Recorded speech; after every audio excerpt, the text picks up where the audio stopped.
It's showtime, folks. Welcome in Chase and Big Joe, 102.5, 106.3 The Game here on this Thursday.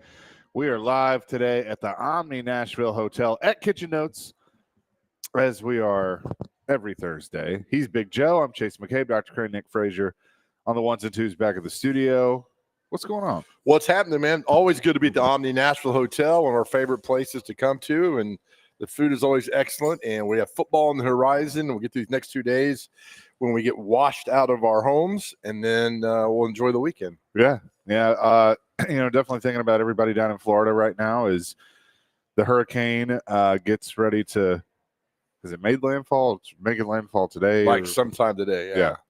Do you know how David Letterman lost his job as a weatherman in Indianapolis? No. He allegedly – congratulated a tropical storm that got upgraded to a hurricane on air. And his bosses did not like it and said, "You're gone." He's like, "All right, take care." And then that was the last of David Letterman as a weatherman. So anyway, yeah, these things are not fun. So we'll hopefully it's not as bad as you think it's going to be. Yeah, hopefully not. But yeah, we're hanging out today. Want to say last night was cool. I was not able to be there, but I know people that were, including Sean Mark, who's with us today at Clarksville, F&M Bank Arena, for the Gold Star Showcase that they, the second annual one that they've done. And I know it was a great turnout. I believe it was a sellout as the Predators had an inter-squad scrimmage and a lot of soldiers, a lot of presents from Fort Campbell, which was very, very cool. So congrats to the Preds and everybody involved with that. Always a cool event. Why were you there, Chase? I had a birthday I had to go to. 18 other jobs you got going on? Yep. Well, good. Glad you're here today. I had something else to do. That was the answer. I had my aunt's birthday. I don't know how you because you're always doing stuff, man. I don't know when do you sleep? Never? It's rare. You're like the one of the vampires from Twilight. You know what's funny? You know how there's certain, like, we could have a therapy session for a second. Dude, get it going on, buddy. You know, there's certain little things that like trigger you. Yep. You saying like, well, why weren't you there? Like that kind of was a trigger. I realized that. Really? Yeah. Wow. Because it's like, do I not do enough? Do I have to go to everything? This crazy look in your eyes. I'm not a fan of it, man. Well, sometimes you get pulled in every direction to do all that. So, right. Yeah. Sometimes just like, game 4's happening and you've entered the transfer portal, you're going to redshirt. Yeah. Well, what a joke. That took a lot of fire. Yes. I mean, it was a discussion everywhere. Even made the nightly news, the world news, and all that other stuff. Look, I mean, it's the biggest story in college, or really could be in sports right now, just because, of the impact that it's going to have. And then I think I read there was a receiver somewhere that's now going to transfer because he saw what happened. Well, you have the 4 games. So after the 4 games, you burn, which is just so stupid. It should be if you do one play, you're done. And, that's the thing is that 4 games, and right now, Tennessee's at what, 4 games. They're at 4 games. Yeah. So they're good. So if you're worried about your Tennessee Vols, you're good because now you hit the 4-game max and then you can't go anywhere, do anything. Yeah. So that's for all those teams. But that's why UNLV was, 3-0? So they had that one more game left. And once you play that 4th game, you're done. It's just crazy. It's not going to end right there. And a lot of people weighed in on it yesterday as far as the future of college athletics. But, hey, this is the world you all created. I'm not talking us. I'm talking administrators, presidents, athletic directors. All y'all created this, and now you have to, pay the piper. Yeah. I mean, look, that's and if you didn't realize or didn't know that this is what was going to happen, then you weren't paying attention. Right. You're right. I mean, everybody knew when they basically said name, image, and likeness and transfer portal and all those things. It was like, yep, the Wild Wild West is officially Wild here. Wild West. Of course I did. Wild West. Of course I did hear all the jokes of, man, I've left Vegas a lot of times with down money that I thought I was going to have. Right. Yeah. And, the main thing yesterday was I was reading Tom Luganbill and a few other people were talking about, get it in writing. We said that yesterday. Yeah, that's get where it in writing. That's where I fault him. Like, that's kind of on you. Just going on a verbal agreement. You just can't do that anymore. Unfortunately, Stone Cold Steve Austin's advice was true. DTA, don't trust anybody. Oh, never. Yeah. Never. That's the way it is. Yeah. There's a great scene in the movie Blaze. I know you didn't see it with Paul Newman. He's playing the governor of Louisiana. True story. And he meets a girl, and she said, my mama said that I shouldn't talk to anybody I can't trust. And he's like, honey, you should be talking to me because you can't trust me. And I was like, I love it. It's a great scene. It's like, yeah, don't trust anyone. Don't. That's what happens. And get it in writing. Yeah, 100%. So that we'll kind of keep up with that and see what, ends up happening moving forward when it comes to NIL. And the transfer portal. Titans, of course, getting ready for their Monday night matchup against Miami and the Dolphins. And I guess it looks like it could be Tyler Huntley. Who knows who the starting quarterback's going to be for Miami? Who's that guy? Is that Chet Huntley's son? He was the backup with Baltimore. Oh, okay. For a while. Yeah, he's actually not bad. I mean, there's a lot. Like Tyrod Taylor's still in the league. I mean, there are guys in the league just hang around for decades. They get a backup job and that's what they do. One of my favorite was, I'm going to look him up, and you guys don't remember that Vince Evans played for the Bears, for the Raiders. I don't think he ever started a game. I think he was in the NFL for 30 years. I mean, he stuck around forever. And as we've always said, our good friend Tim Hasselbeck says, try out for all 32 teams so they all say, we don't need you. And then go then go your way after that. Who would be the longest tenured quarterback in the league? Like, was it Blanda? He was different because he was a kicker. So, but he still played. But wasn't he always considered the backup quarterback? Yeah, even when he was played the kicker? For the Oilers and the Raiders and everybody. I was thinking more of who's the most tenured quarterback now in the National Football. Is it Stafford? He was drafted in 08, 09. He was drafted in 09. Yeah, Matthew Stafford. I don't know anybody. That's a really. Brady was 2000. Roethlisberger was 05. It's not Stafford. Oh, no. There are two ahead of him. Two ahead of Stafford. Are they starters? One isn't. Oh my gosh. You should get the one that is. Just think about it for a second. Now you get me confused. Now you're hurting pressure, and I don't do well with pressure. He was a starter. Hold on now. Russell Wilson's 11. Dalton's 11. Tannehill's not playing. He was 12. Hold on now. Chase, I swear, if you say it, I'm not saying coming anything. over the table. I am not saying anything. Let's see here. Not Josh. Aaron Rodgers. There you go. There's That's number one. 20th season for Aaron Rodgers. Goodness. It's not Miami. It's not New England. Baltimore. Flacco. Yep. Same year. 17th season for Flacco. Stafford in his 16th. Okay. Yeah. And then Dalton, Tyrod Taylor. That's the top five. Kirk Cousins, Russell Wilson, Jimmy G. This is the 11th season for Jimmy Garoppolo. Who's he playing for? I don't think he's on a team. I don't even know. I don't think he's on a team. Derek Carr, Geno Smith. This is the 10th season for Jameis Winston. Wow. Isn't that crazy? That is. Because he came out.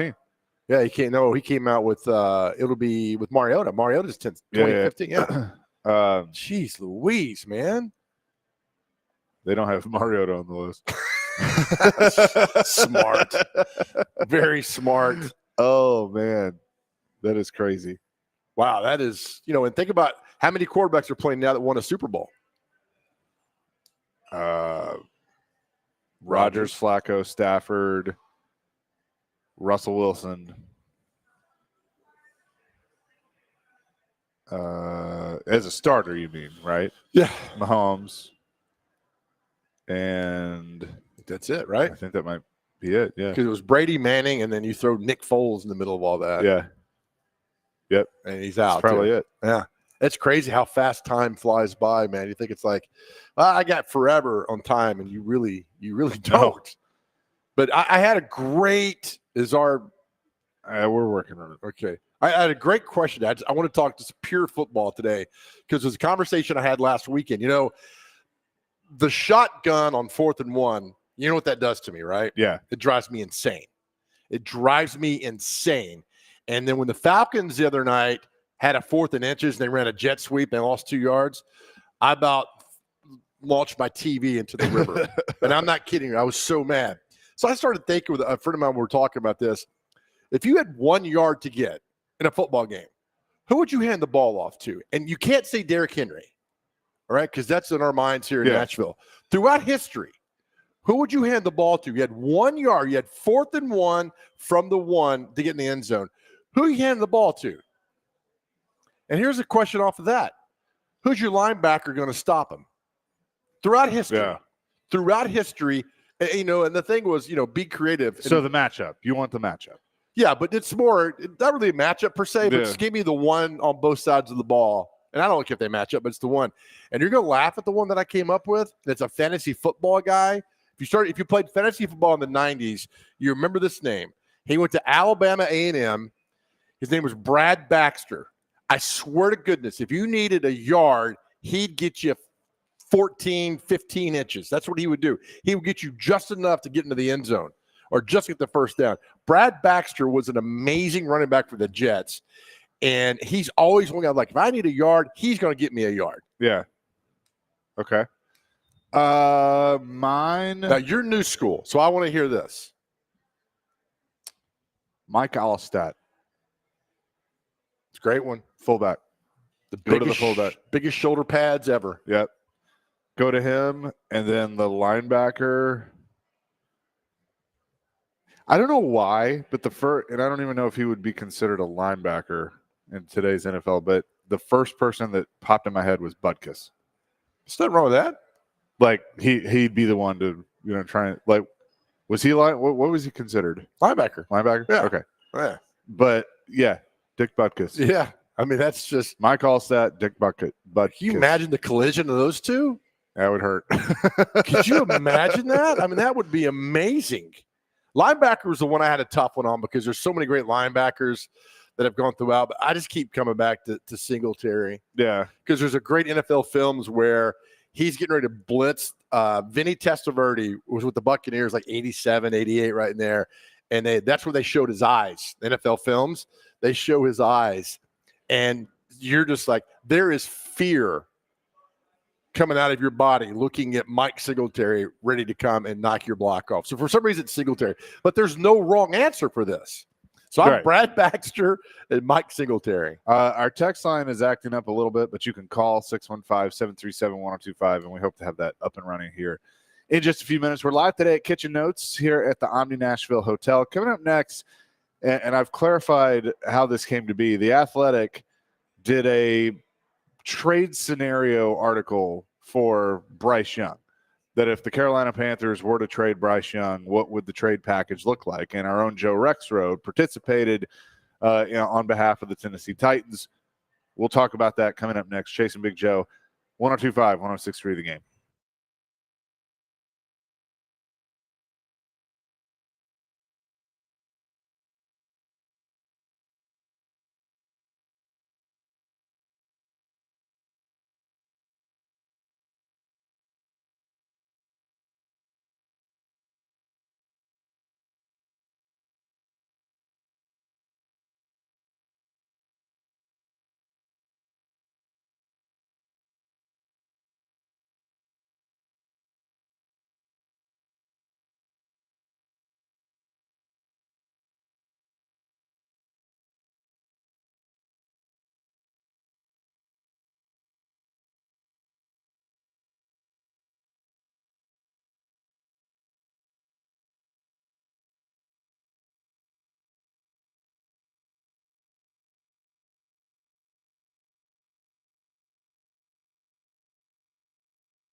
welcome back.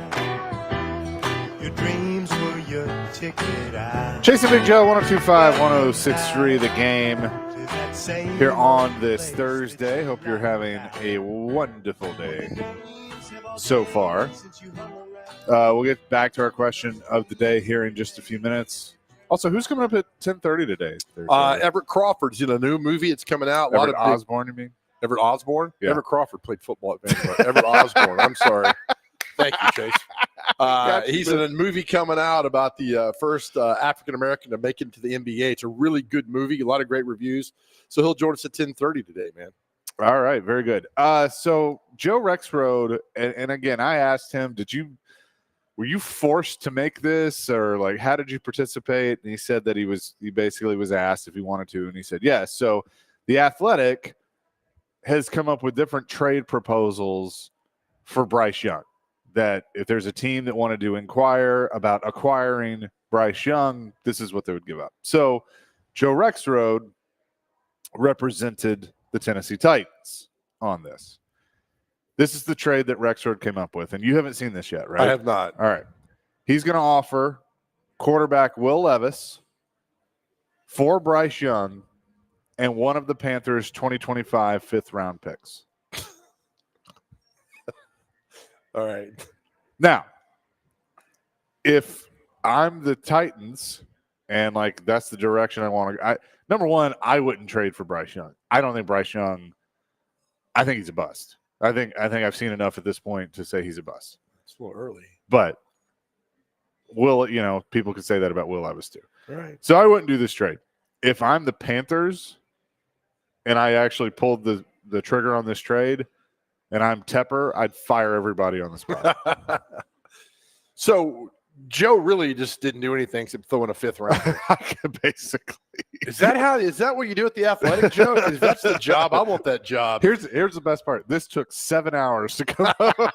I thought it'd be like Levis and Simmons and McCreary and a fourth rounder for Bryce Young and whomever else they want to throw in. Something but doesn't that show you how quickly nowadays we lose faith in someone?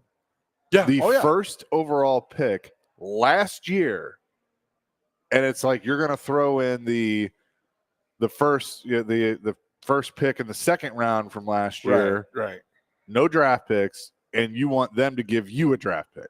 Yeah, and that's funny. And you go back and look at these quarterbacks that had second chances now. I mean, it's CJ Stroud is one of those where the number 2 pick where it's like, all right, he got it. Yeah. But then you got to wait on who's the guy at the Cardinals? Josh Rosen. Oh, he was terrible. Terrible. And then he goes to Miami. Terrible. It was terrible. Terrible. Yeah, it was terrible. So you never. I think he was on the practice squad here. You look at Josh Allen. I mean, it's such a crapshoot for those guys. Is Josh Allen the best, like, most recent kind of, he's drafted and you're like, whoa, I don't think that's going to work. Like, remember his rookie year, he was terrible. Yeah. Oh, yeah. And then you saw a little progress in year 2, but it was like, I don't know. And then all of a sudden now he's an MVP candidate. And then it hit with him as well. You go back, he had one offer coming out of high school. Aaron Rodgers had one offer coming out of high school. He went the JUCO route. There's no patience anymore for these guys. If Steve McNair came out today, he would start immediately. And I'll never forget, we had Matt Hasselbeck on. That would be a mistake. Yeah, Matt Hasselbeck's talking about 2012. We had him on like, he thought it'd be his team good to go. Then Bud makes the call. We're paying Jake Locker this money. Why is he sitting around? And Jake Locker started. I think Bud was kind of bullied in it by Andrew Luck. The Colts went ahead and started him. There's no more patience. So Bryce Young being offered up by Will Levis, it's like this. We're neighbors, okay? And Monday's trash day, and I knock on your door. Hey, Chase, can I have your trash? In return, here's my trash. You're right. That's all it is. That's all you're getting right there. Right. And Bryce Young probably looks at this Titans offensive line and is like, I ain't playing behind that. But here's the deal. Andy Dalton. See over him anyway. Andy Dalton, that same team, had 300 yards, 3 touchdowns. Sure. So it's a Bryce Young problem. That's what I just think he's too small. I mean, Drew Brees was tiny. Yeah, but was he that tiny? Doug Flutie's tiny. Like, what is Bryce Young listed at? I bet he's 5'10". If that. Like that, is that with the hair? Like, I mean, that's generous. 5'10" is what it says online. I know. It's but, like Fletch, 6'5", with the afro. He's 6'9". Breeze was not much taller. You know, it's just, are you good or are you not? But Breeze, I mean, the hands have been a thing with Young. Like, I don't know. Do you not have a scouting department to go check him out? Breeze was 6 foot. Breeze ain't 6 foot. I'm telling you right now.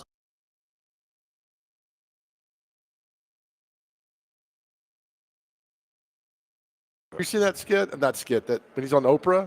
He's on Oprah talking about foundations and charity, and she's trying to wipe. She's like, "You got a little dirt on your face." Oh, his birthmark. Yeah, that's what happened. No, I think that to me, yeah, you like a quarterback who's 6'5", 6'6", but you know, Flutie was serviceable in the league for many years.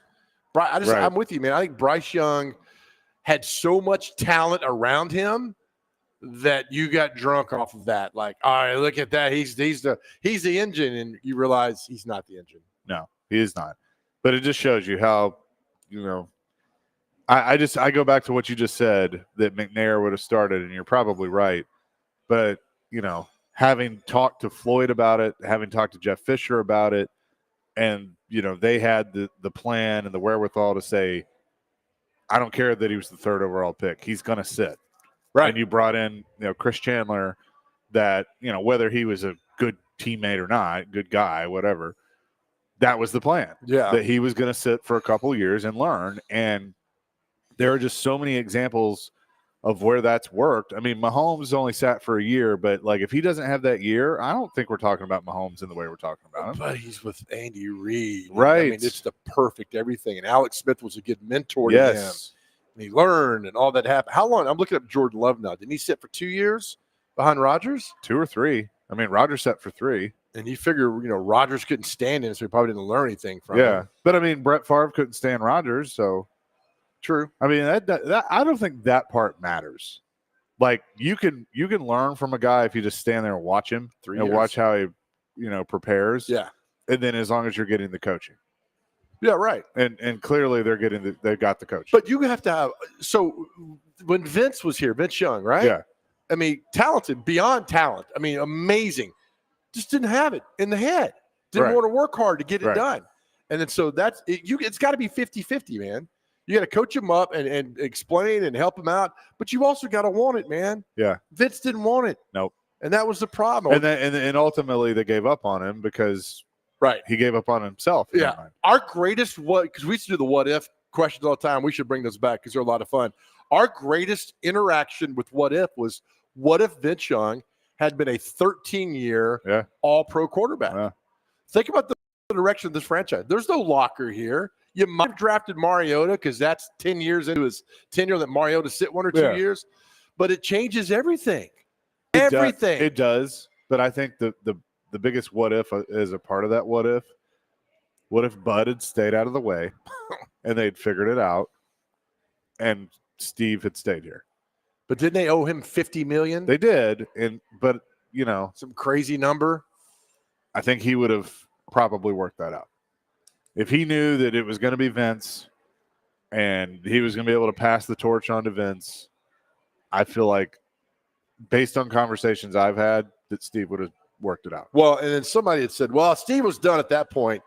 He had a really good year in Baltimore. He had a damn good year in Baltimore. If it wasn't for Peyton Manning knocking him out of the playoffs. Yeah. In 06. And he came here and beat Vince. Yep. Was that a Monday night game? No, it was a Sunday afternoon game. What was the game, the Monday night game where they tried to sneak it in and they stopped them? I'm going to look that up. Yeah, I don't remember. But no, Steve's return was here.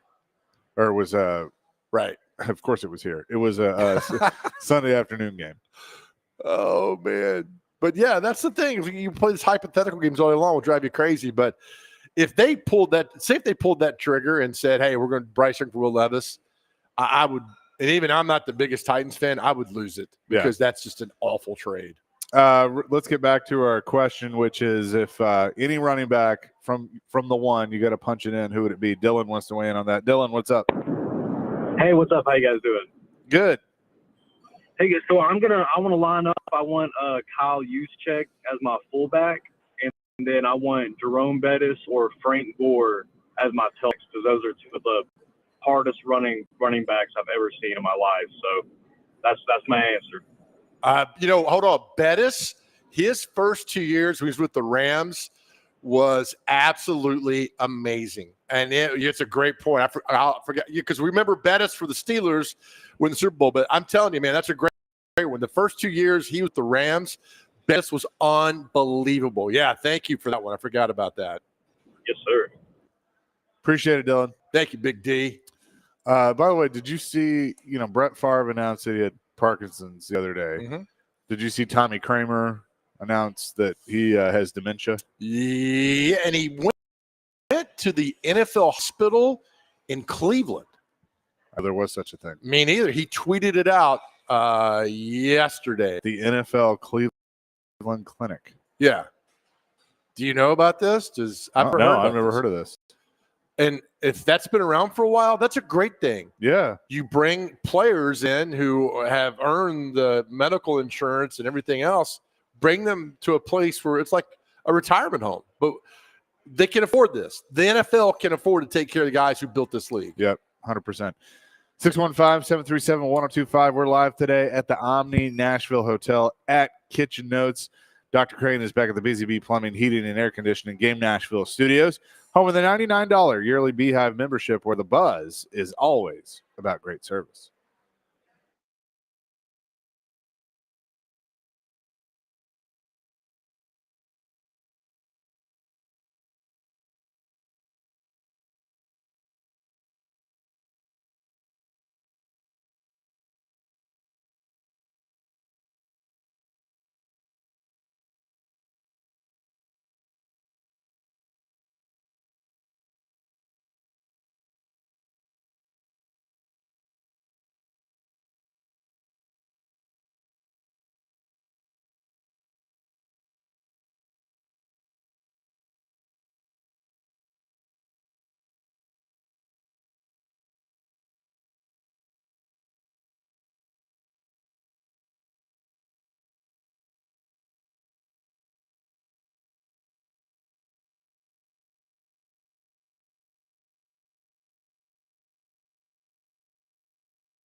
Hey, join Jared Stillman, the birthday boy, Chris Sanders, and Derek Mason at Twin Peaks in Madison, 2151 Gallatin Pike North, for a Monday Night Football edition of the pregame show from 4 to 6. They'll break down the Titans' Week 4 matchup against the Dolphins and give you the latest updates before the game. The pregame show is presented by Parman Tractor and Equipment, Sundeck Nashville, Sloan's Motorcycle ATV, and award-winning Blue Note Juke Joint and Blue Note Crossroads Bourbon. You're about to jump out of your chair because you want to say something. Well, first of all, on the stream, I look like I'm 100. I look like Mr. Burns with a thyroid problem on our stream. And then sometimes the questions are so obvious. We're going to table our question of the day till another day. Our question today should be, what do you buy Jared Stillman for his birthday? What do you get him for his birthday? What do you buy Jared Stillman? I'd buy him that doll you pull the string on that talks nonstop and you want to throw it just against the wall. That would be it. So, Jared, we're going to get I know you don't listen to our show, which is fine, but somebody's going to tell you that our great listeners are going to come up with great birthday gifts for you. I think he's already gotten the greatest gift himself. Oh, yes. Happy birthday, Jared. That is for sure. We'll probably continue to have some fun with that. Is there a skinny filter on my camera on this computer? Do I look like this? Yeah, you look good. I like I like the is that pink? What shirt or what color is pink? It? Okay. Yeah. You colorblind? No, I didn't know if it was like they have all these fancy names for colors like salmon or Where am I from? Nashville. Donaldson. Yeah. So we don't. We're the Sam Walton collection. We are Roy G. Biv. Red, orange, yellow, green, blue, indigo, violet. That's the extent of my color knowledge right there. I like that. So yesterday I was listening to Robbie and Rex Road on my way in, as I always do, and you should as well. And Paul Kuharski was in studio with them for the 8 o'clock hour, as he always is on Wednesdays. And it came up about the weekly conversation between Brian Callahan and Amy Adams Strunk. And so Paul kind of made a note that he would be sure to ask about it. I think it was Paul that asked the question, but I know it was discussed on their show. This was Brian Callahan when asked about his Monday conversation with Amy. We talk about all the things we always talk about. Good, bad, questions she had, questions I had, anything she wants to clarify from the game. I think we have a really good communication. We've had it ever since I've been here. We've had it, and I enjoy talking to her. I enjoy getting her feedback and getting her perspective. She's also been around a lot of different eras of football, and it's, she sees things for what they are, and we get a chance to communicate about it. So pretty standard business as usual. How long is that conversation? I enjoy talking to her. Our conversations sometimes go between, anywhere from 20 minutes to an hour. And those are usually pretty enjoyable conversations too. So it was good. An hour? An hour. Talking to your boss? Goodness. Now, can I just say that I would love to get, audio of this phone call? Because I would just love one time for her to be like, now, Brian, they were in Tampa too. And now, what were you doing? Where was the Mike linebacker? Right? Here, and she probably could. He said different eras of football. She's like, one time Billy Cannon came over to our house. She's been in it her whole life. So, of course she's gonna know stuff. Right. Well, is there a set time they meet? Is it like every Monday at 11? Here's where I'm like torn. I kind of like this, and I kind of don't like it at the same time, because I kind of feel like, you hire the football people to do the football things, right? And you stay out of football. You just own the team. But since she's taken over as the majority owner, especially in the last several years, she has been more involved. Yes, in things. Now, again, I think that's a good thing. And I think that's a bad thing, right? Because I think we've seen some knee-jerk reactions. And look, she's not the first owner to be that way. Like, there are, you can make a whole list of owners in any sport that maybe meddle a little too much, right? And so it's the balance. Like, I always hear Jared say, "If I own the team," and I kind of like how he does that. So if I own the team, And having never owned one or will never own a team, it's hard for me to give, probably the truthful answer here. But in theory, if I own the team, I'd go hire a football guy and just say, hey, you run the football team and keep me abreast. And if I need to step in, then I'll step in. All right, let me ask you this. Your father owned a restaurant, right? Yep. What was the name of it? Pischetti's. All right. Could he not show up and let somebody run that restaurant for him, or was he there? He was there every day. Right. Smart man. Right. So if I own something, I'm there and I want to get involved. Now I'm sure he hired great people. Yeah. Not you, to help him run the restaurant. I did all right. What are you talking about? But at some point you got to delegate a little bit, people you trust. So to say, don't get involved, stay out of it. I don't subscribe to that. I'm not saying I wouldn't be involved. Like I wouldn't be there. Like I wouldn't be like Bud Adams and be absentee. I mean, that's how he was. He wasn't there, especially the last several years. And honestly, she wasn't there at the beginning. Right. And kind of got advice, hey, you should probably go to Nashville more. Your dad didn't. Well, I mean, they had a coup d'etat. Yeah. Over at Titans. They, right. She came in and took over for Tommy Smith. Yeah, that was which was just a complete disaster. That went well. My favorite picture of Tommy Smith was he's in the locker room talking to Nate Washington. He's in that metal chair, which was about to break. Yeah. And the look on Nate's face is like, who are you? What are we talking about? Oh man. Did you ever hear the story of there were players that would switch their nameplates on their lockers whenever Bud would walk in because he had no idea who he was? Oh my God, that's great. I would do that all the time. Absolutely, I would. He walks up to Bruce Matthews. Well, he probably knew who Bruce is, or he probably knew about 4 or 5 guys. The guys he's Brad, how you doing? The guys he's paying the most money to, I'm sure he knew. Yeah, but like the second string guys would be fantastic. Oh well, I mean, like even somebody like Derek. Yeah, like Chris, how you doing? Oh, that is so good. To play that joke on your owner would be fantastic for all that. I just, that's the thing is that I don't mind her being involved because it's her team, but just making decisions. Right, because some of the decisions that she has made, I think have been the wrong decisions. Like I will go back to, they are in the mess they're in. They are chasing their tail, however you want to put it. And it all goes back to firing John Robinson in the middle of the season while leading the division with a winning record. Because I think if you would just let that play out, you probably would have at least made the playoffs that year. Yep. And then at the end of the year, you sit down and you go, you know what? I think this roster can be better. John, you've made some good decisions, but you made some bad decisions. I think we're going to part ways. And I believe everybody that was involved and had covered that team would go, you know what? I don't necessarily love that, but I understand it. Yeah. Oh, just 100%. Like when I will say I wasn't happy when it happened.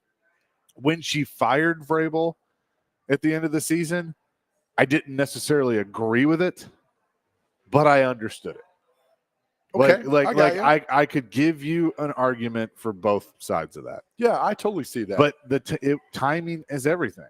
Like she at least waited till the end of the season and did it then. Firing the general manager in the middle of the season with a winning record, and because you got blasted by the player that he traded, you told him to trade. You told him to trade, right? That's where it didn't look good. Yeah, and then she would, she would only talk to one person about it. It's never. I'm trying to think in my head. Last time a general manager fired in the middle of the season like that. It's happened. I mean, but very rare. I mean, very rare that you bounce your general manager, and then did she not think we would all know why that happened? Oh no, I made this decision weeks ago. We wanted you to do it weeks ago while you were leading the division, right? Like, would Robinson have picked Skoronski? It's a really good question. Who do we ever find out who picked Skoronski? Who picked him? Who made the final say? I don't know. I don't think it was Vrabel. I don't think it was Vrabel. I think that might have started the whole. Here's who I want. Well, you're the head coach. You coach the players. I'll pick the players. You coach the players. Yep. And it go and look, where did Vrabel come from? His mom. Patriots. Is that I right? can't Somewhere stand right? Yes, the Patriots. Patriots, right? Okay.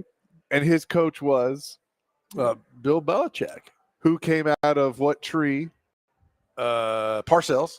And Parcells famously said, they Uh, want me to cook the dinner, but they won't let me buy the groceries. Yeah, that's right. And look, it's one of the truest. You know, I think the GM should be the player person. Go get the players. Yeah, But the coach should certainly have a say. they have to work hand in hand. Right. And the GMs that basically tell the coach to go sit there and coach ball and let me worry about getting the players, that's the teams that aren't successful. Oh yeah, You think Andy Reid has a say in the players that come through there? Oh yeah, Yeah. Oh yeah, 100%. Right. You think Belichick had a say in the player? Of course he did, because he was the GM. Yes, he did. But yeah, I mean, it's just Now, where do you flip the script on Jerry Jones? Is he too involved? yes, and he has been for years. Like when he just sat back and was the owner and let Jimmy be the GM and the coach and let Jimmy do his thing, they were winning championships. Good. How many have they won since then? 0. Well, one. Well, but that was Jimmy's team. It was. I mean, yeah, 100% it was. And to pull off the trade for Herschel Walker and all that. No, you're right. I mean, there are blueprints for success. If Jerry Jones would get out of his own way and let somebody else come in and run the team or run the football side, Right. they would probably win a Super Bowl. Yeah, you know good and well that'll never, ever happen. No, but I mean, they play tonight, and I'm not going to say that it's a foregone conclusion they're going to beat the Giants. No, I'm with you. They should beat the Giants, but I'm not going to say that they will. Man, 1-3 if they lose. Yeah. I want to ask your opinion on something that colleges are starting to do. Okay. That the NFL's done for a long time. And then we've talked about this briefly. It came up 2 weeks ago. But I think by the end of next year, every college football team, Power 4, Group of 5, will have this. I do too. And there's also and I just saw another player has decided to redshirt the remainder of the year and transfer, not a name that I know, but a USC defensive lineman. But we'll do that and much more coming up next. Chasing Big Joe, 102.5, 106.3 The Game.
Hello, Peter. What's happening? I'm gonna need you to go ahead and come in tomorrow. So if you could be here around 9, that would be great. Okay?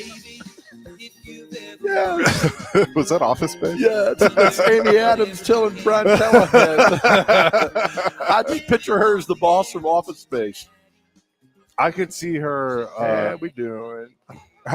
How many times do you think she goes up to coach is like, where's your flair? Oh, You need man. more flair. Such an underrated good movie. And you look at the cast too. Oh, like yeah. that was one of Jennifer Aniston's early thing. Yep. I think she was doing Friends when. She was, Yeah. but to drop down to an independent film, I mean, Mike Judge is a genius. Oh, yeah. In so many ways. You ever go back and watch those early Beavis and Buttheads? Oh yeah. It used to be about the videos, and it became about the cartoon. But those, I told you the impact of Beavis and Butthead, and I forget what rock band it was. It wasn't Cinderella, but one of those. They'd kind of done it, close it out, and they get a call from the manager. Says, "Hey, we're going to Europe. We got a world tour." And they're like, "What's going on?" They're like, "Yeah, Beavis and Butthead Yeah. has everybody's back and wants to see what you guys are doing." Maybe Queensryche, one of those bands like that. But the impact. All right, so here's the thing: what's happening now? Gary Cole also very underrated. Oh yeah, Ricky Bobby's daddy. Now he's in NCIS. He's been in everything. He played a fantastic Mike Brady in the Brady Bunch movie. Yeah. Did you ever see the movie Blockers that came out? It's about blue blockers or sunglasses. No, I it's did about not. something else. But it came out a couple years ago, and John Cena's in it, and what's her name? She's been in so many different things. Blonde. She was in Knocked Up. She was in Big what is her Daddy. Yeah. She's been in a ton of things. But anyway, Gary Cole's in that as like a very minor character, but he's memorable because he's hilarious. He is. There's one more movie he's in that I forgot. There's Blockers. Yeah. He's Oh, it also came in out like Dodgeball. He was in Dodgeball. You're right. Leslie Mann. Yeah, Leslie Mann. She's married to the director. Judd Apatow? That's it. Yeah. Thank you. Leslie Mann. That's it. I have to look that up. It made $100 million in the box It's office. actually a really funny movie. Julie, Kayla, and Sam are 3 high school seniors who make a pact to lose their virginity on prom night. Yeah. It's a really funny movie. Lisa, Mitchell, and Hunter are 3 overprotective parents who flip out when they find out their daughter's plans. They join forces for a wild, chaotic quest to stop the girls from sealing the deal, no matter what. Okay, that looks pretty funny then. It's actually really funny. All right. It was on USA one night after wrestling, and I started watching it. I watched the whole thing. Like, it's actually pretty good. I'll have to check. $100 million for that. Well done. Yeah. All right. So we talk about the break about what's happening in college football. So GMs in college football. Yeah. That's a new It's just thing. a weird to me. All right. We talked about the And I feel Alabama. like Vanderbilt was kind of at the forefront of this with Barton Simmons. Exactly. That's the first one that I've heard of. That's now, whether it was the exactly, first yeah. one or not, but the first one that I had heard of. Because Barton did such a great job recruiting wise. Yeah. I said, hey, I'm going to leave to go join I told Clark's police staff. Clark, I said, dude, you realize that we're all pissed at you, right? Right. And he's like, why? And I'm like, you took our best recruiting guest. Yeah. Like when we talk recruiting, it was always Barton Simmons. Like you took our best guy. Yeah, I remember when I was on TV, I gave Barton his first ever appearance on television. He came in and we talked recruiting. I'm like, man, I'm gonna use you all the time. And we use Barton all the time. But that's such a great thing now. Look, there's so much going on that you have to hire other people to handle guys dropping out, guys transferring, guys not wanting to play, guys can talk to I mean, there's so much more than just coaching. I wonder how much coaching Nick Saban actually did. Now, during camp, he probably did, but during the season, how much do you do? So having a GM to handle all that is, for college football, something I never thought we would see, but now it's more and more prominent that all these schools are going to need a general manager to handle things off the field. Head coach can't do that. Yeah. You think Kalen DeBoer is going to do that? No, I mean, I don't think any of them. No, you can't. Because the true coaches, all they want to do is coach ball. Yep. I think that's what they want to do. Coming up next, A prominent media member has picked a team to win the national championship, and I can't decide if this is good or bad. You talking about me?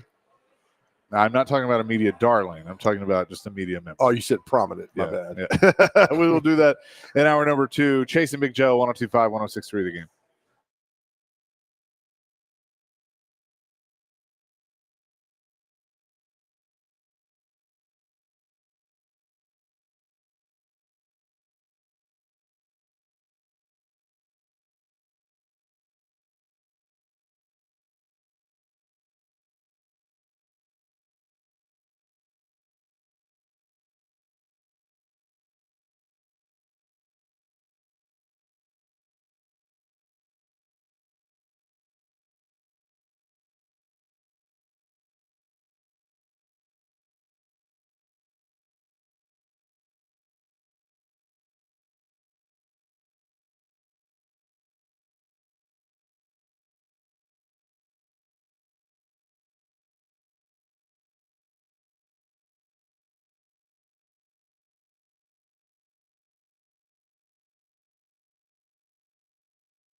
Hour number 2, Chase and Big Joe live today at the Omni Nashville Hotel at Kitchen Notes. He's Big Joe. I'm Chase McCabe. Sean Mark, our on-site engineer, is here, and Dr. Crane Nick Frazier is back at the 102.5 The Game studios. So, talking a little college football, this is my I guess general question for Vols fans. Like, are you feeling it after the Oklahoma win? Are you thinking, all right, here we go, feels like 98, we're going to do it again? Looking at the rest of the schedule, knowing that Alabama and Georgia are on there? Or are you a little more like, hey, 1 week at a time, let's enjoy this? I feel like majority of Vols fans have already started playing in the parade, but Right. you never know. Good for them, man. I mean, look, they're a good team. It's a good football team. It is. It really is. It is. So there was one prominent media member that you can hear weekdays from 11 to 2 on Sports Talk 830, and that is Colin Cowherd. This is what Colin Cowherd had to say about Tennessee. Those two teams aren't the best teams in the SEC. I'm going to call it right now. Tennessee is going to win the national championship. Wow. I came on this show before the Oklahoma game, and I said Oklahoma they're not going to score. Tennessee's got the best defense in college football. Excellent coach. Explosive offensively. I think Tennessee's the best team I've seen. Tell me I'm wrong. You're wrong. You could have paused. I mean, you could have thought about it. There's not a pause. They are All right. So that was the gist of it. You agree or what do you think about his comments? I totally disagree. Colin Cowherd can't name more than 2 players on that team. Right. Right. And he's just wanting to be different. If he goes on the show and says Alabama's going to win, Georgia's going to, we're talking about it because he said this. We talked because he said Tennessee. Yeah. So it's Cowherd. All right. You're going to listen to a response from him. It's good they're talking about Tennessee in the national media as opposed to where they were 4 or 5 years ago. There's so much to play out and left to be done, and I think that's great. I don't think he knows the whole team, and I'm not sure he knows the schedule that's laid out before Tennessee on. But if he thinks they're going to win the national championship, that's great. Right now, today, is Tennessee better than Texas? I say yes. Because of the defense? Yes. That defense is something else. I'll give you that. Right now, today, is Tennessee better than Georgia? No. And don't give me the Kentucky 1-point win. No, do not give me that. I'm with you. Right now, today, is Tennessee better than Ohio State? Yes, I think so. Because of the defense. Yep. And I think the schedule helps that too. Right now, today, is Tennessee better than Alabama? They are tied with Alabama. I would agree with that. And I think we're really going to see what Alabama is Saturday night. That game is something amazing. And there's a team that we're leaving out that I saw up close and personal. Well, I'm about to bring them up. Okay. Right now, today, is Tennessee better than Ole Miss? 50-50. They're tied with Ole Miss. And you could say Ole Miss has played no one. And I understand that. But I saw them up close, and I saw how big and athletic and how efficient that team ran. And I just think Ole Miss is a dark horse. I think Tennessee's a dark horse too. And I think, going back to Ohio State for a second, they're going to get tested this weekend. They play Oregon. Good. Yeah. I can't stand both those programs. Yeah. Or no, it's Michigan State. They play Oregon in a few weeks. They play Oregon on the 12th, which is like a big day. Yeah. So that'll kind of be a measuring stick. Like, honestly, right now, I think Tennessee's better than Miami. I think they're better than Oregon. I think they're better than Penn State, better than Utah. That's the rest of the top 10. Like I think you could, and here's what's kind of fun about this right now. With the top 6, you could take those 6 teams, put them in a bucket, swish it around, and like pull them out and put them in, whatever order you want to. Oh, yeah. I think who's 11th? What's going on? There's a bad wreck just happened outside here on downtown. Dang. Who's 11th? Missouri. All right, so they dropped 4 spots after barely beating Vandy. So take 1 to 11, put them in that bowl, and you got to take a group of 5 team. Who's that? Not UNLV because they're not Memphis. Now Memphis Yeah, because they're imploding as we look at them right now. I was the kiss of death to Memphis, so sorry about that. Boise, anyway, throw one of those groups. So there's your 12 right now. All right. Yeah. Any of those teams past Tennessee, excluding Ole Miss, better than Tennessee? No, there's none of them. None of them are. They'll beat Utah. They'll beat Missouri. And I wish Tennessee played Missouri this year, but they don't. So you've got your 6. And so you that wanted your 12-team playoff, here you go. All right, I'll give it to you because you got 6 or 7 teams that deserve to be in there, and they'll all figure it out. Usually, I don't care. I want the top 4 teams. But now there's about 6 or 7 teams that should be in there. And this first year, it's great for the playoffs. I mean, next week, they're off this week. They got to go to Arkansas. Fayetteville's not an easy place to play. No, it's not. But I do think they go in there and they'll take care of Arkansas. And then you better hope on the 12th that they got whatever bad juju they had last year out. Oh, yeah. And they beat the ever-loving you-know-what out of Florida. Like, if I'm a Vols fan, I want blood. I just had to go beat the crap out of them, and that sets you up for Alabama the next week. I just had a joke come to mind that if I said on the air, I would be fired. Yeah, well, don't do that. No, you would say, "How about just pack your stuff and go home?" Do that. No, I'm with you. And here's the deal: so the rest of these games in Tennessee, there's a little drama involved. Arkansas knows, that if you beat Tennessee, Sam Pittman's going to save his job. Yep. You knocked off the number 4 team in the country. Yep, and it's not an easy place to play. Then Florida comes in. You lose to Florida, you can't. No. And you're better than Florida in every aspect of that Much program. better than Florida. And then the 19th, Roll Tide. I mean, they have. Do you realize after Arkansas, they have 4 straight games at home? Florida, Alabama, Kentucky, Mississippi State, and then they go to Georgia. UTEP is the last home game, and then they come here for Vanderbilt, which is basically a home game. Yeah, how's it going to work out too with the SEC championship game? I'm telling you. Oh, I don't know. You don't want to go. You don't want to do that. Don't get rid of the SEC champion. Don't get rid of that because if I'm a coach, I don't want to go play that game.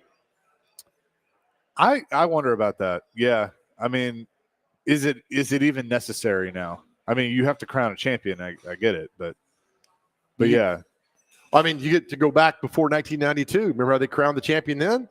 Best record, yeah. And if you had a tie, but here's the problem. Like you're going to have, Texas has to play Georgia. I'm looking at so this is Texas. The rest of Texas' schedule. Mississippi State this week. Dr. Crane, they will destroy them. Yeah, it's a steamroll. Then Oklahoma, then Georgia in Austin. Then they come here to take on Vandy, Florida at home, at Arkansas, Kentucky, and then at A&M to close the year. Now, that obviously you've had 10 years that hadn't been a rivalry or the rivalry was paused or whatever. Right. That's going to be a tough game. I don't care what Texas A&M's record is at that point. That's going to be a hard game. I completely agree. So Georgia's got to go to Texas, to Alabama, and to Tennessee. Oh, Tennessee goes there. Tennessee goes there. Yeah. And meanwhile, Ole Miss nothing playing us. Yeah, at Alabama, Auburn at home, Mississippi State at Texas, Florida at home, at Ole Miss, Tennessee at home, UMass at home, then Georgia Tech at home. Yeah, that's right. They got to go to Ole Miss, don't they? Yeah. So Georgia's going to be ready for the fight. And you're on the road at those places? Yeah.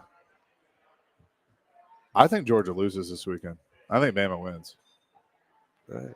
I think Bama wins. I'm always wrong, so I'm going to say Bama wins. I think Bama. I don't know. I think Bama is out for just blood. Don't count Georgia out though, but no, I'm not counting Georgia out. I'm just saying I think Alabama has a little bit extra because they got, for the first time since 2007, they got something to prove. Basically, yeah. If you really think about it, man. I mean, it's just one of those things. I mean, that you think about Saturday night, Georgia, Alabama. how just intense that football game is going to be. And it's really one of those things where Tennessee fans are like, well, I hope they both could lose. Yeah. And I understand that, but that's, by the way, can I just say, colossal matchup. can I just say, if you're Vanderbilt, how much you want Georgia State and Missouri back?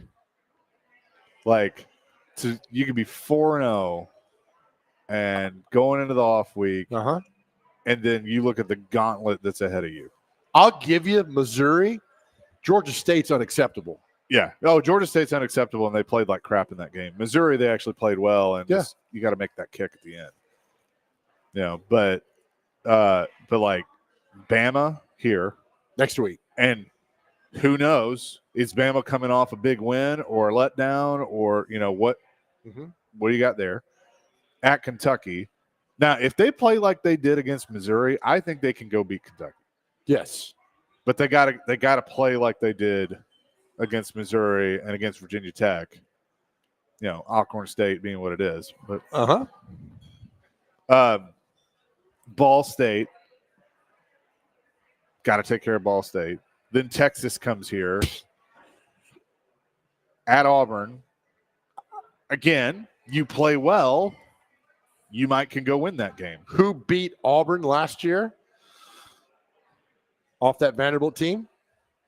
Pavia. Pavia, yeah. He destroyed Auburn last year. I think Vandy totally wins that game. And then the wild card to me, South Carolina here, because I don't know what they are at that point. Yeah, had they beaten LSU, there would have been a whole different way to look at this team. And now, I read all about these teams and a little grumbling in there because they blew that game and felt they should have won that game, and that could devastate a whole season. But if you're Vanderbilt, you were looking at maybe a 7-5, 8-4. Yep. So you'll beat Ball State. Now you got to find a way to get out 3 wins someplace else. Yep. I don't know. I see maybe 1 or 2 after that, but I don't know. You had your opportunities with Georgia State especially, but Missouri, they played their hearts out against Missouri. Yeah. And I know, there was always the joke of Vanderbilt's undefeated when it comes to moral victories. Joke my dad made. I know you got to get back to that point, because there were several years where they didn't even have those anymore. No. And now they've had, they had that, and it's like, I want them to get over the hump. But plus, I think they'll play Alabama hard. Oh, I totally agree. And again, we go back now with the transfer portal. We can't compare last year to this year. No. You can, because so many teams have changed, but you can compare performances. That's why Pavia and New Mexico State ran all over Auburn. And I know the names have changed at Auburn, but he's been in that stadium and he ran over that team. And the defense at Auburn provided it, put out there that day. So good. Vanderbilt's got a fighting chance. It's just that Georgia State game losing there is just, it's crushing. It hurts. Because you had it won. It hurts. Well, more coming. We'll get back into the Titans coming up next here on Chase and Big Joe, 102.5, 106.3 The Game.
There's a place you gotta go for learning all you ought to know about the facts of life. The facts of life. Tune in to 93.3 FM, Totally Hits, Totally Nashville this Saturday for MTSU football as the Blue Raiders head down to Memphis to the Liberty Bowl to take on the Tigers. Pre-game at 5, the kickoff at 6:30. And MTSU football is presented by Sloan's Motorcycle ATV. He's Big Joe. I'm Chase McCabe. We're live at the Omni Nashville Hotel here at Kitchen Notes. Of course, our show presented by the Omni. Always enjoy our time here. And you can call 615-737-1025. Our phone line driven by WilsonCountyHyundai.com. I go to ESPN.com a lot because just, it's a default for us. Sure. And the second story is Stephen Smith to the Cowboys. You're trash if you can't beat the Giants. That's the headline. Well, that's simple as it could be. Don't think he's wrong there. Trash pickup day is today. In your neighborhood? Yeah, from my neighborhood.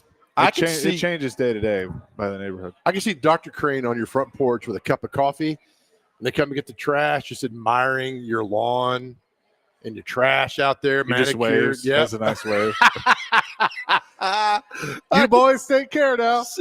How's it going today? Take a big sip of your coffee. Is that you, Dr. Crane? Please tell me it is. To some degree, yes. I just make sure they didn't take the wood that we cut down of the tree because I have a project I want to do with it. And I just always make sure that the Metro people don't come around to pick up the wood that's in the ditch. Because if that's the case, I need to get rid of some of the wood so I can use it for a project. Well, why is the wood in the ditch? Because I don't want it to be sitting in the yard. It looks all crappy. It looks bad. Just take it behind the house. I have neighbors. Behind your house? Why don't you have a woodshed? Well, the woodshed thing, it's not possible. There's fences everywhere, but there's a lot of clutter. You don't want clutter in the backyard. You've never been taken to the woodshed? Joe. I was waiting for that. Oh, boy. No, Joe. Okay.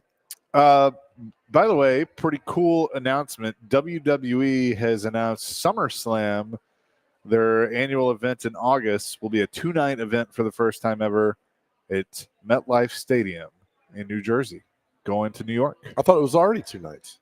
WrestleMania is 2 nights. Oh, okay. Not SummerSlam. All right. So they'll get 90,000 people there. Oh yeah, they'll sell out both nights or come close to it. Yeah.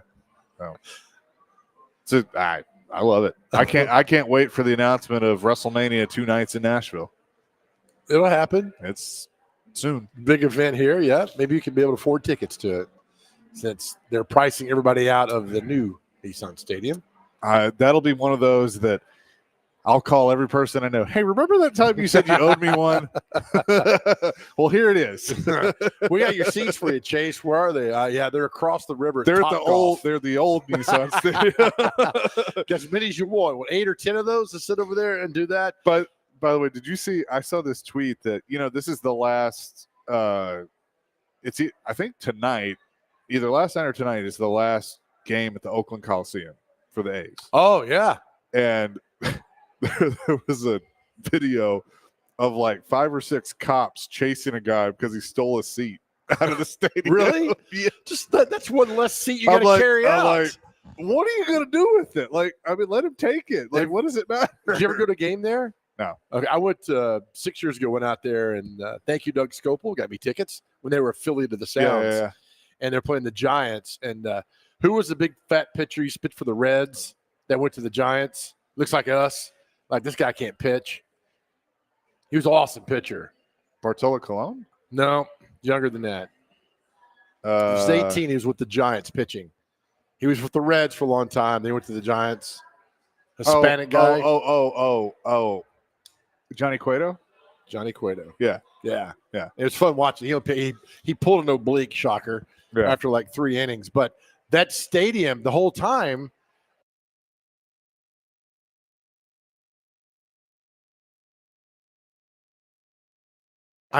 Ricky Henderson. Yeah. But it was the football. I was like, man, all the great football games played right here. The Raiders. And yeah.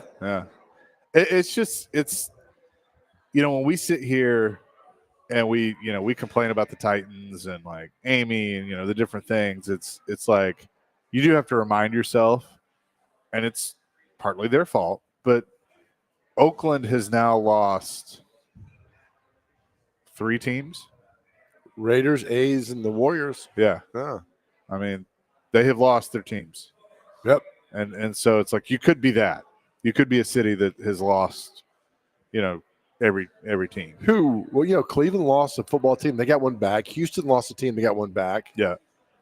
What Pretty quick. else? St. Louis has lost. LA lost both their teams and then got 2 back. Yeah. St. Louis will never get football again. No. They won't. No. Even though the Battlehawks drew really well in the UFL, but I'm not going to say never because at this point, like the NHL, for instance, is looking like they're about to expand again.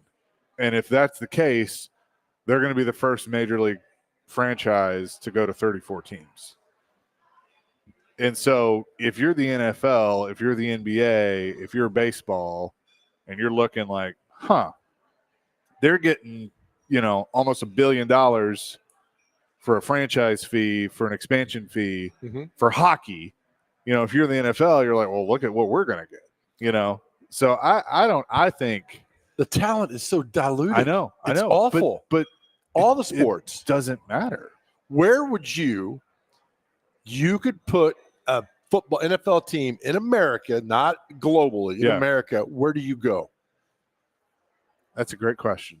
Where do you go? Well, can I count Canada? No. Because Toronto. But no, you have to count America. Just America. Yeah.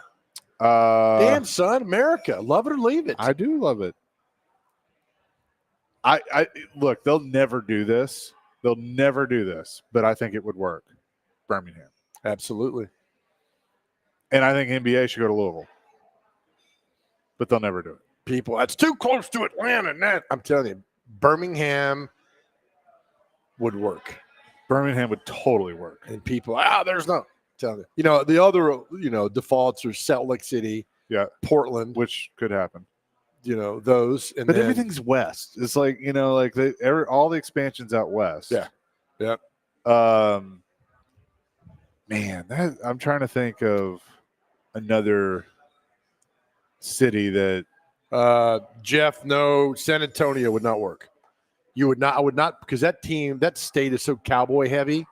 Even McLean's talked about that. Yeah, I think their time's passed because the Alamo Dome is out of date now. No, I totally agree. There was talk of Orlando, but you're not putting 4 teams in Florida. But to Orlando would work though. Too close. It would work. I still think it would work. I think I do. A lot of people there. I think it would work. So you go Orlando. Yeah. It will never happen because the Titans are here. I still think Memphis would work. You'd have to build a new stadium, but I still think Memphis would work.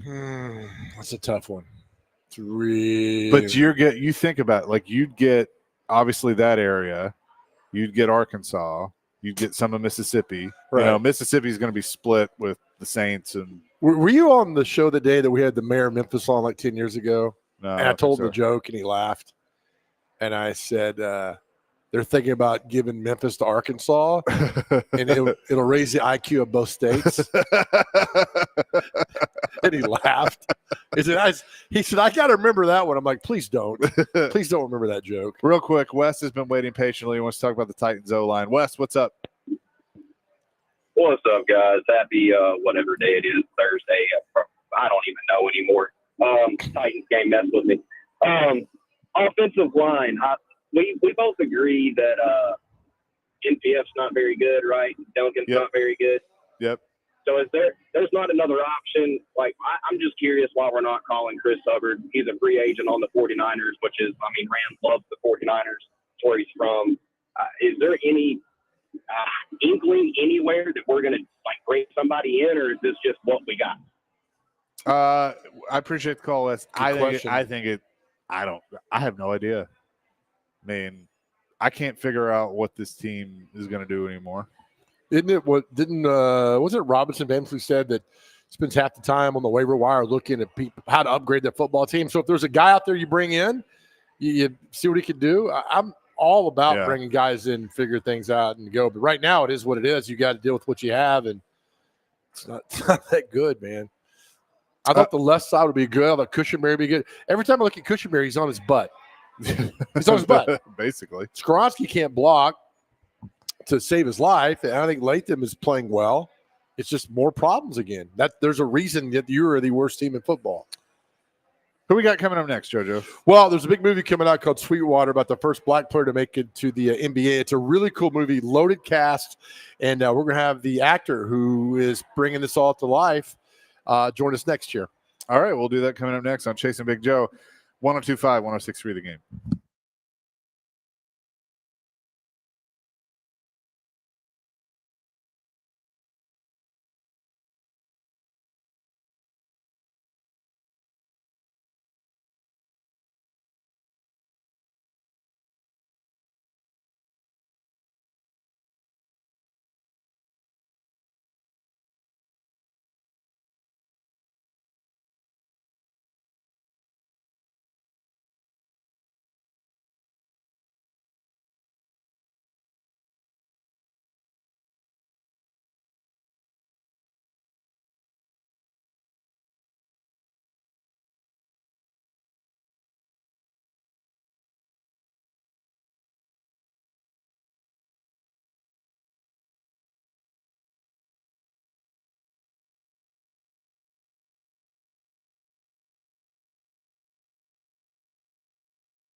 Chasing Big Joe, 102.5, 106.3 The Game here on this Thursday live at the Omni Nashville Hotel at Kitchen Notes. Let's say hello to our next guest. Everett Osborne joins us now. He stars in the new film Sweetwater, which is about Nat Sweetwater Clifton, the first African-American player in the NBA. He signed an NBA contract. Everett, good morning. How are you? Good morning, fellas. Doing wonderful. How you doing? Doing fantastic. So this is, obviously an important role, an important history or figure in history. So how did it feel to be able to bring Sweetwater to life? Man, it felt surreal. I can't lie to you. It felt surreal. To be honest, I'm a former basketball player. I didn't even know who the first black player to break this color line even was. So it was a real thrill just really learning about him. And it was a great group of cast members, too. Jeremy Piven, Carrie Elwes, Richard Dreyfuss, a lot of great, dope Hollywood legends, man. For my first film, I got a chance to just play with them. So it was a ball. So with your basketball background, is that what made this even more appealing? Because, you obviously knew a lot about the game going into the role. Yeah, I mean, it made it more appealing for me. And I think for audience members, it makes it more fun because you got an actual person that can play ball. But on the acting side, man, I'm not going to lie. It's kind of tough because I play ball, but I've been playing 1950.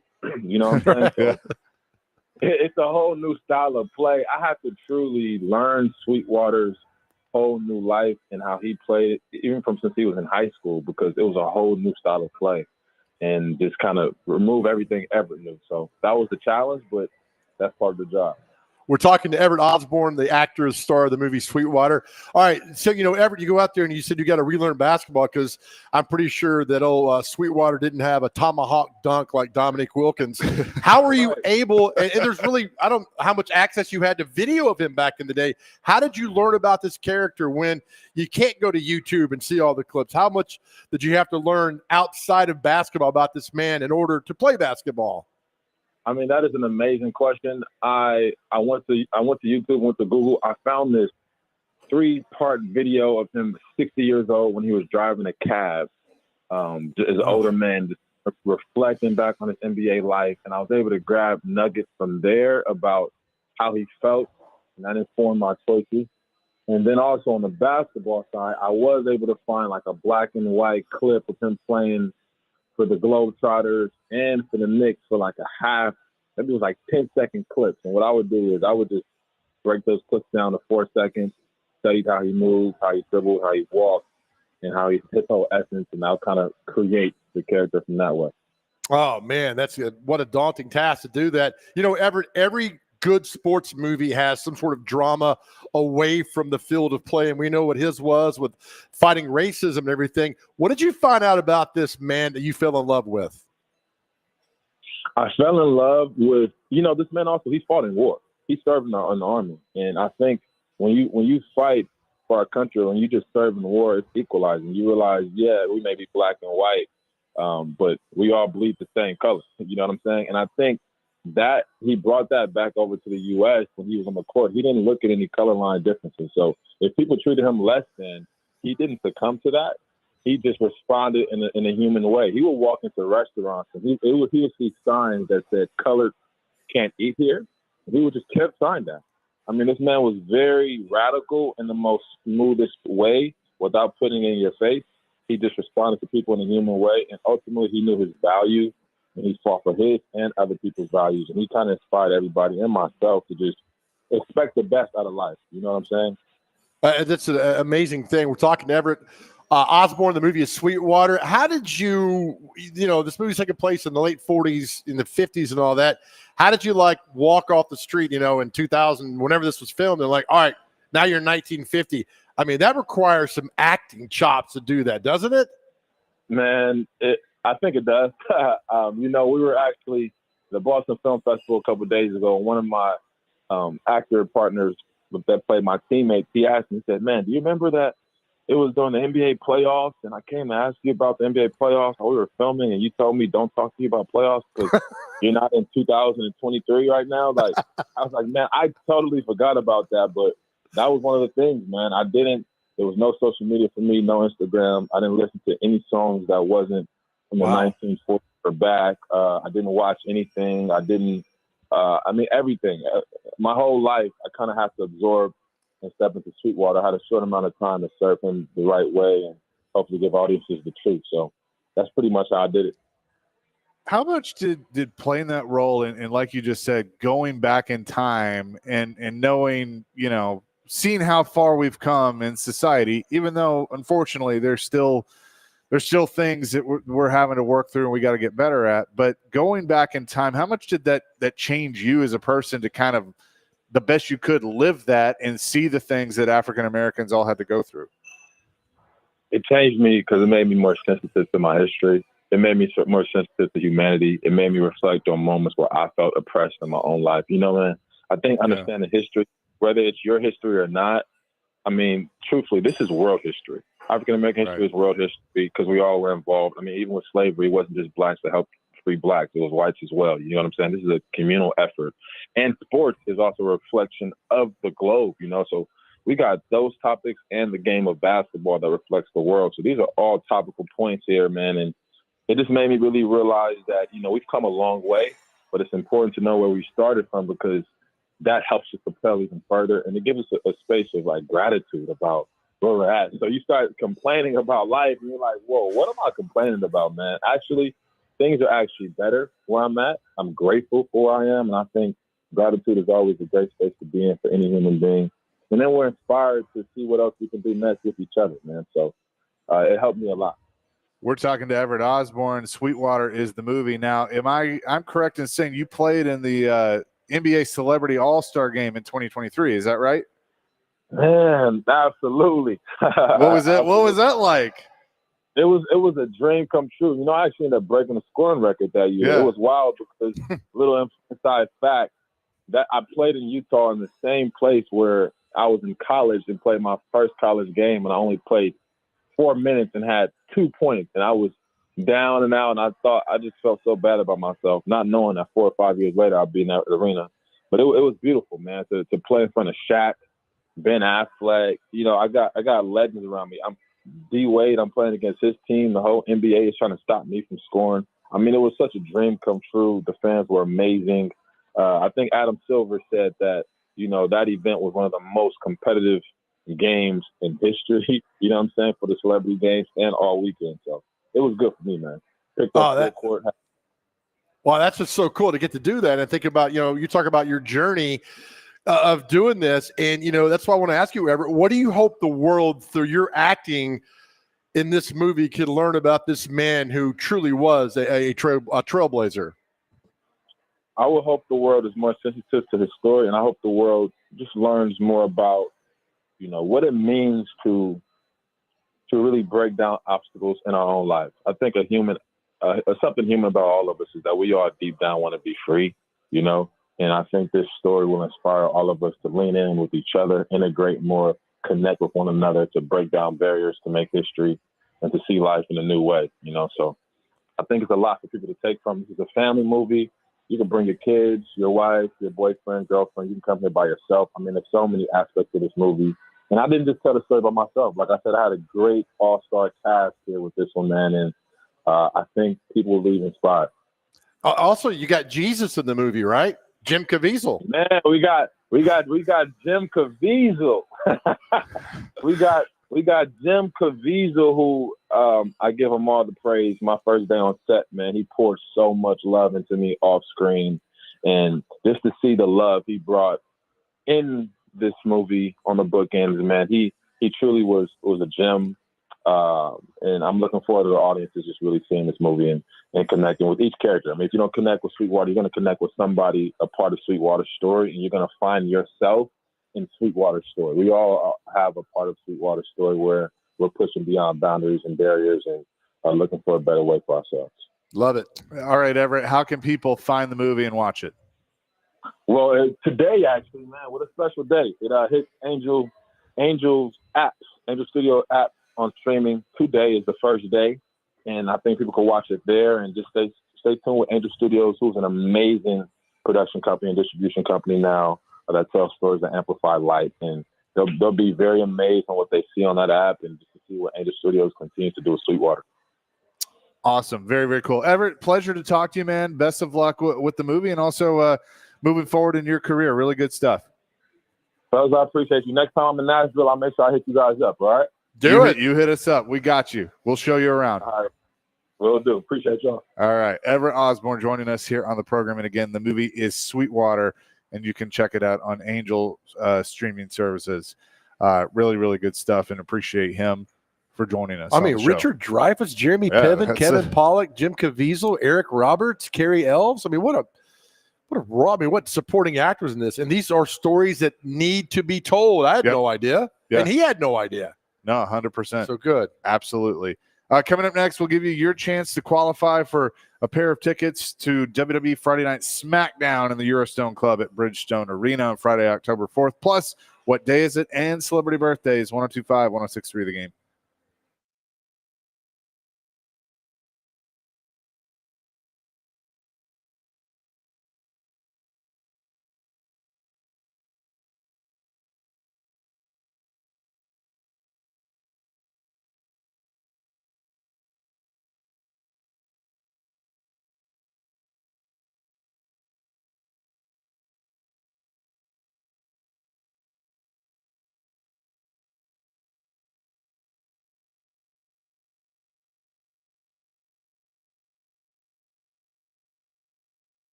Chasing Big Joe, 1025, 1063 The Game here on this Thursday. We're live at the Omni Nashville Hotel at Kitchen Notes, as we are every week. It's time to qualify two people, because I forgot yesterday, and people called me out on it, and rightfully so. You must text 615-737-1025. Don't call, text. It's working now.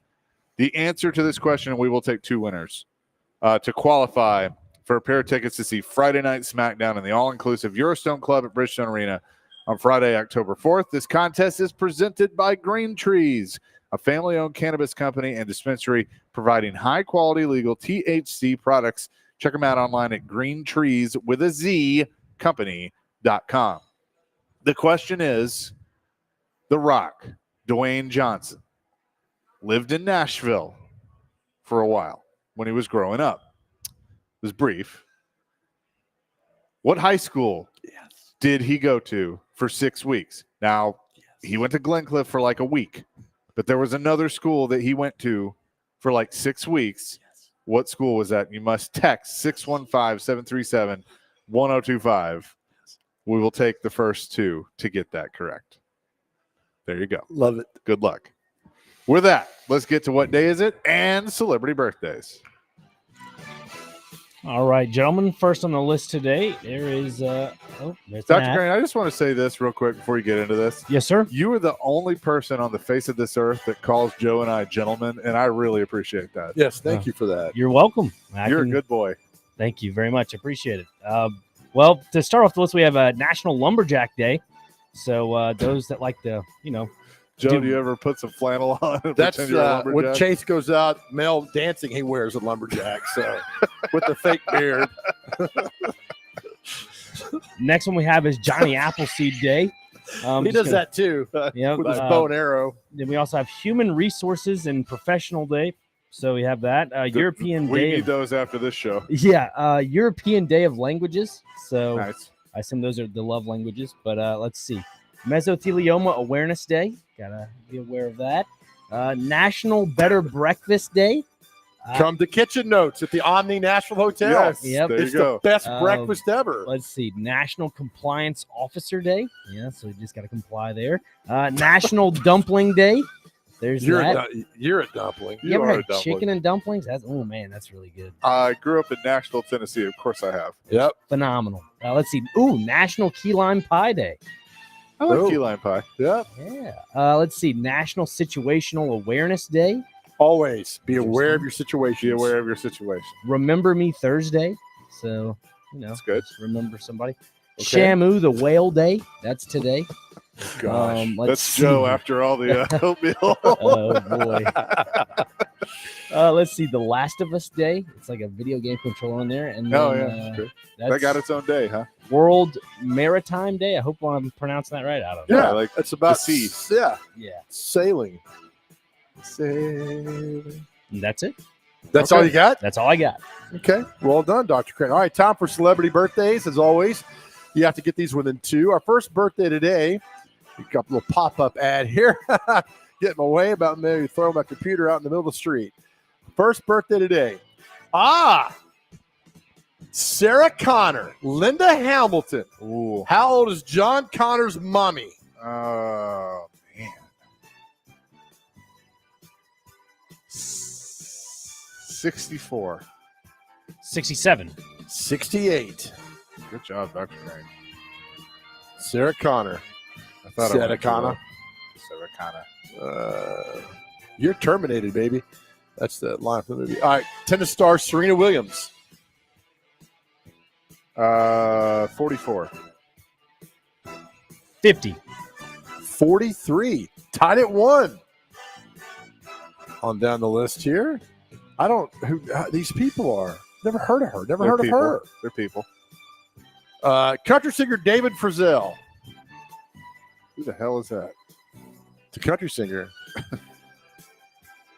62. 70. 83. Yeah. Actor Kent McCord from the TV show Adam 12. 71. 82.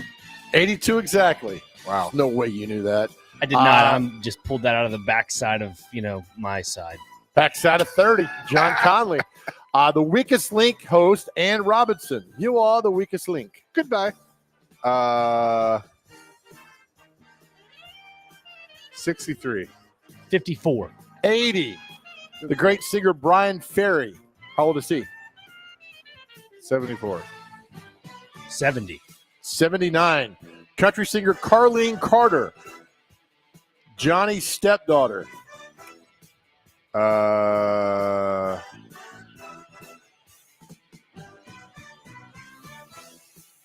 50. 57. 69. TV personality Jillian Barbieri. 48. I don't know who any of these people are. 53.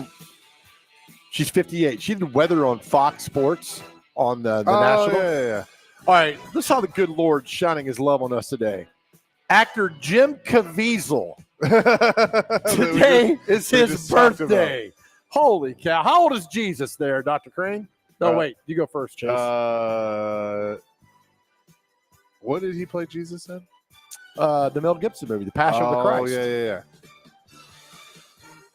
You can't say 2024. 61. Ooh, I'm gonna go a little younger. I'm gonna go 57. 56. He's my age. Dr. Crane's up 4-1. Well done here. It's a few more here. Don't know who that is. That person's passed away. Dave Martinez, former Chicago Cub outfielder. 65. 60. 60 exactly. You're up 6-1. Last birthday, the Sedin twins. Right? Yeah. 44. 38. 44 exactly. All right, so I should get 4 points because there's 2 of them. You probably, You're not going to ask how old Stillman is? Oh, that's right. Do you know? I think I know. What do you think you know? I don't Either know. you I don't you know for sure, but I think I know. I'm going to say Stillman is. His soul's about 68. I'm going to say Stillman is.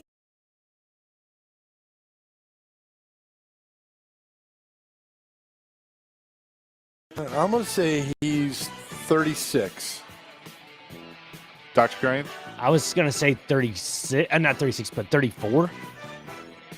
What's Todd Reutemann? saying? 35. We're going to have a resolution here. I'm getting it. I think it's 35. But Dr. Crane, what'd you say? 34. All right. Todd's got 35. I got 36. We're wasting way too much time on this guy. sorry.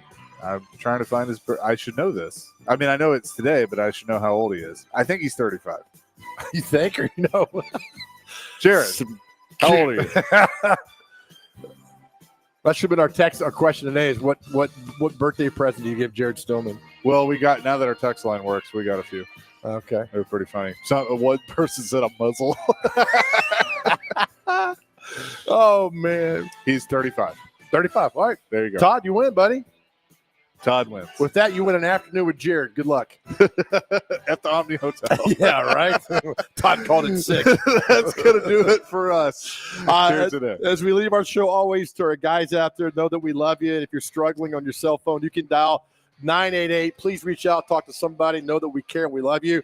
As we always say, God has you on this earth for a specific purpose, and your journey, my God, it's a beautiful journey. And please understand that and be grateful for the blessings in your life, and know that we love you. If something happened, you'll be tremendously missed. That's why I always tell you guys that you are tremendously loved. Please know that. Amen to that. Peace, love, rock and roll. DMase, Vingan, and Daunic DVD. Did you forget him? I had to think for a second. Coming up next, 102.5, 106.3, The Game.